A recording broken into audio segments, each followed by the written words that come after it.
মীর ফজলে রাব্বি desk রিপোর্টে। 2024 সালের ডিসেম্বরে বাশার আল আসাদের পতনের পর থেকেই প্রতিশোধমূলক হামলার আশঙ্কায় ছিল সিরিয়ার আলাউই সম্প্রদায়। গত শুক্রবার সেই আশঙ্কাই সত্য হয়। সিরিয়ার হোমস শহরে জুমার নামাজের সময় একটি মসজিদের ভেতরে ঘটে ভয়াবহ এক বিস্ফোরণ। এই ঘটনায় অন্তত 8 জন নিহত ও 18 জন আহত হন। এই হত্যাকাণ্ডের প্রতিবাদে বিক্ষোভের ডাক দেন আলাউই সম্প্রদায়ের প্রভাবশালী নেতা Ghazal Ghazal. 28 December Latakia, Tartus এবং জাভলে শহরে হাজার হাজার মানুষ রাস্তায় নেমে আসেন। আজহারি স্কোয়ারে হাজারো আলাউই বিক্ষোভকারী সিরিয়ার একটি বিকেন্দ্রীভূত রাজনৈতিক ব্যবস্থা এবং আলাউই বন্দীদের মুক্তির দাবিতে সমবেত হন।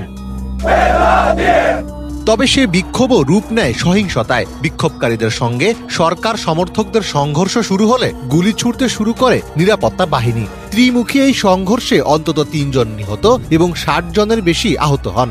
এক প্রতিবেদনে এসব তথ্য জানিয়েছে সংবাদ মাধ্যম আল জাজিরা। সিরিয়ার বর্তমান অন্তর্বর্তীকালীন সরকার এই সহিংসতার জন্য সাবেক আসাদ সরকারের অবশিষ্টাংশদের দায়ী করেছে। অন্যদিকে বিক্ষোভকারীরা অভিযোগ করেছেন তারা সংখ্যালঘু হওয়ার কারণেই পরিকল্পিতভাবে হামলার শিকার হচ্ছেন। সংখ্যালঘু হিসেবে জীবনের নিরাপত্তা চান তারা। সেই সাথে বাশার আল আসাদের সাবেক বাহিনীর আটক সদস্যদের মুক্তি ও চাকরিতে পুনর্বহালের দাবি তোলেন আলাউই সম্প্রদায়ের বিক্ষোভকারীরা।